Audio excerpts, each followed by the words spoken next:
बच्चों, बीए तृतीय वर्ष संस्कृत के पाठ्यक्रम में निर्धारित तर्क संग्रह का प्रारंभ हम पूर्व में कर चुके हैं। वहीं आज हम उससे आगे का अध्ययन करेंगे। पूर्व में हमने पढ़ा था कि यह जो तर्क संग्रह ग्रंथ है यह अन्नम भट्ट विरचित है।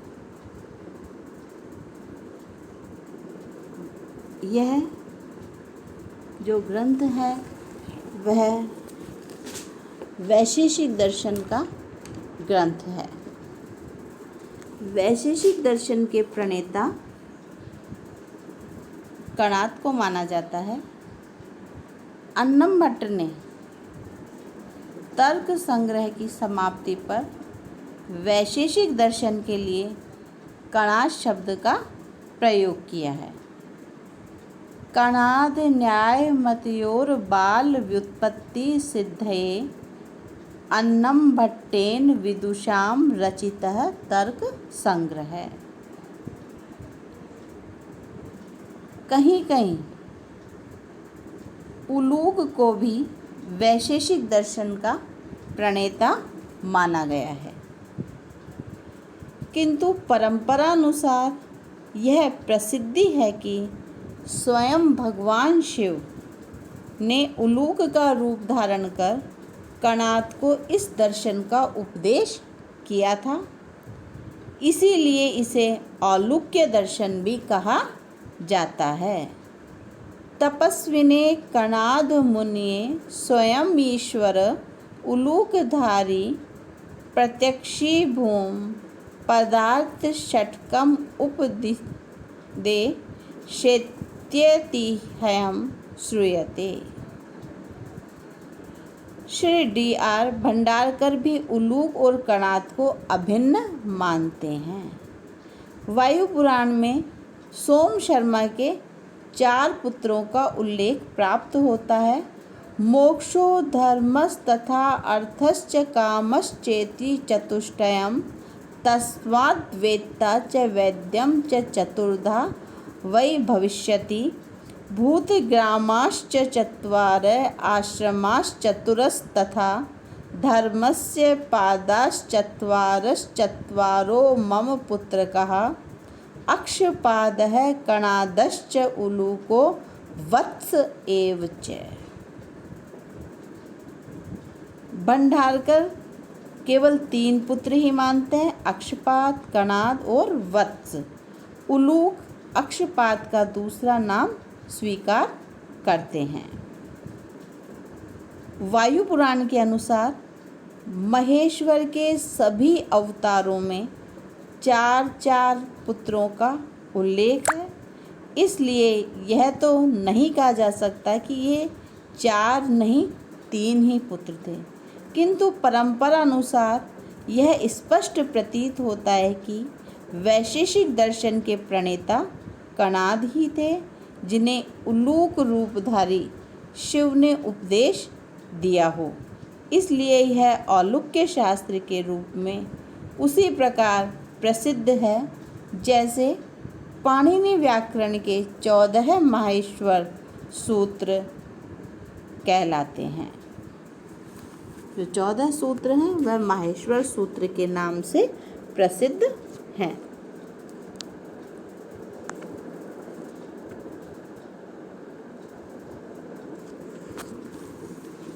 इसके पश्चात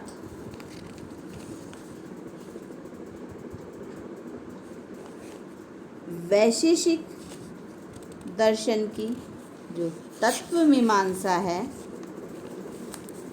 उसमें हेतु विद्या अर्थात आन्वीक्षिकी का जन्म मीमांसा दर्शन की क्रीड़ा स्थली में हुआ था, जहाँ वेदों के द्वारा मनुष्य के लिए कर्तव्य कर्म करना ही धर्म माना गया था। अर्थात धर्म क्या है? कर्तव्य। वैशेषिक सूत्रों में यतो अभ्युदय निःश्रेयस सिद्धि स धर्म, अर्थात जिस कारण से मनुष्य को अभ्युदय और मोक्ष की प्राप्ति होती है वही धर्म है। अभ्युदय लौकिक और अलौकिक पदार्थों का तत्व ज्ञान। ब्रह्मांड के समस्त जड़ चेतन पिंडों में केवल आत्मा ही चेतन है, शेष सभी अचेतन हैं। इस रहस्य को जानने के लिए समस्त पदार्थों की तत्व मीमांसा या तत्व ज्ञान प्राप्त करना आवश्यक है। वैशेषिक दर्शन के 6 भाव पदार्थ द्रव्य, गुण, कर्म, सामान्य, विशेष और समवाय ये भाव पदार्थ हैं और एक अभाव को पदार्थ मानता है। इस प्रकार कुल 7 पदार्थ मानता है। इनका तत्व ज्ञान हो जाने से निःश्रेयस अर्थात मोक्ष की सिद्धि हो जाती है, मोक्ष की प्राप्ति हो जाती है। तो हमने पूर्व में तर्क संग्रह के जो 7 पदार्थ हैं उनमें से द्रव्य, गुण, कर्म और सामान्य इनका संक्षिप्त परिचय प्राप्त कर लिया था। शेष जो 3 हैं विशेष, समवाय और अभाव, उनका परिचय हम आज इस कालांश में प्राप्त करेंगे।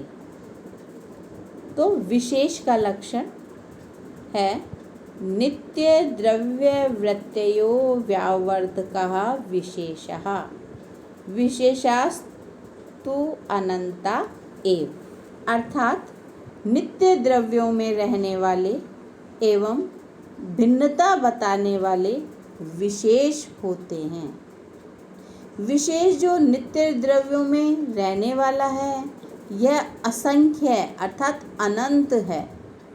ये अपने आश्रय को विशिष्ट रूप देता है, इसलिए विशेष कहा गया है।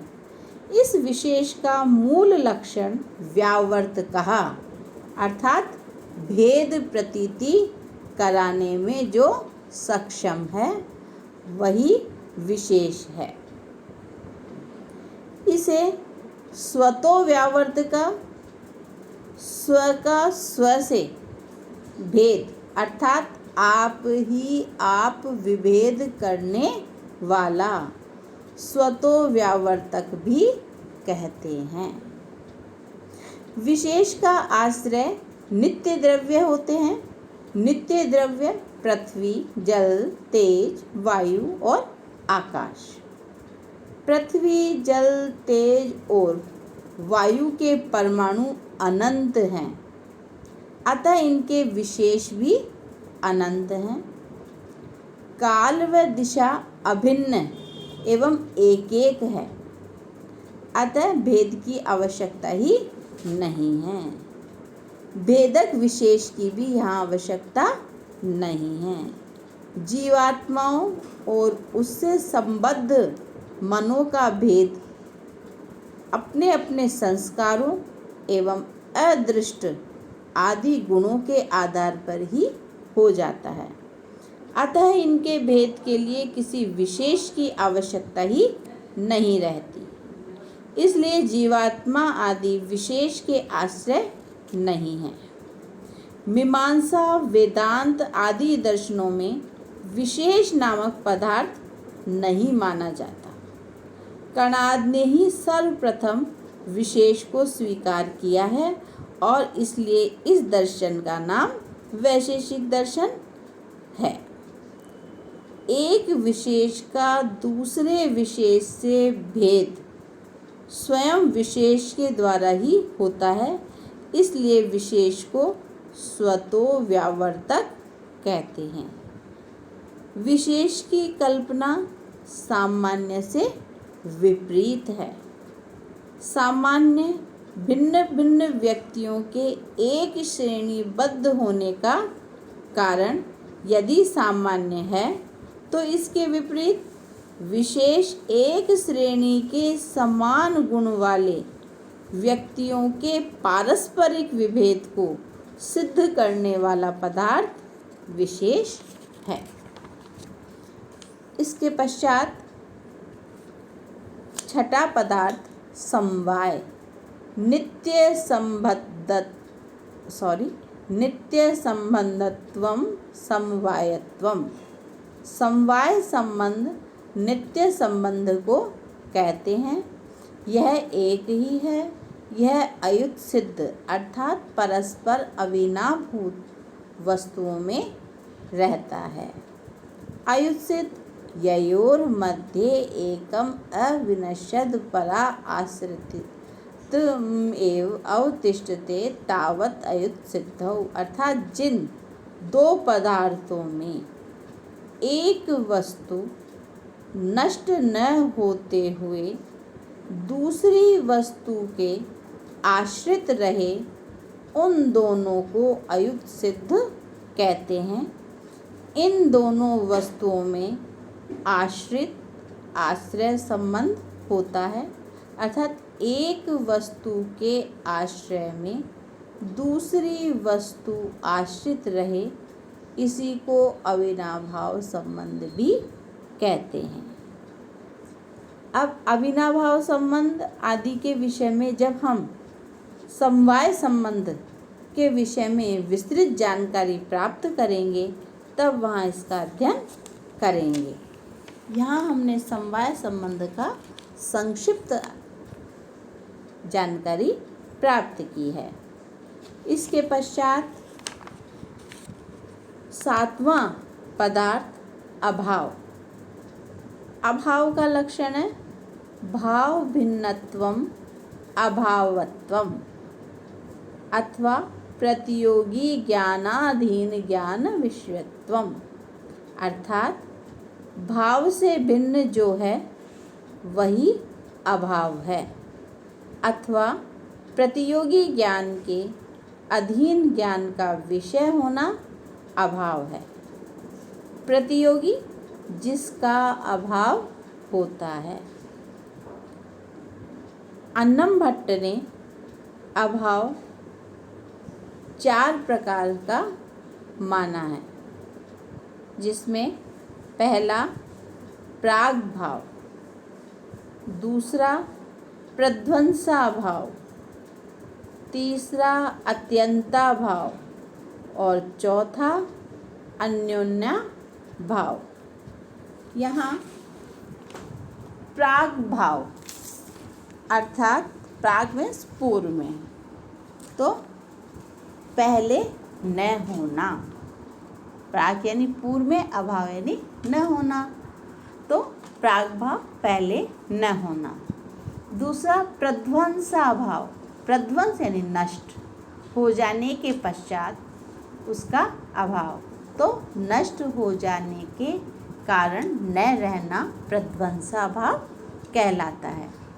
फिर तीसरा है अत्यंता भाव, बिल्कुल न होना, यह अत्यंता भाव है।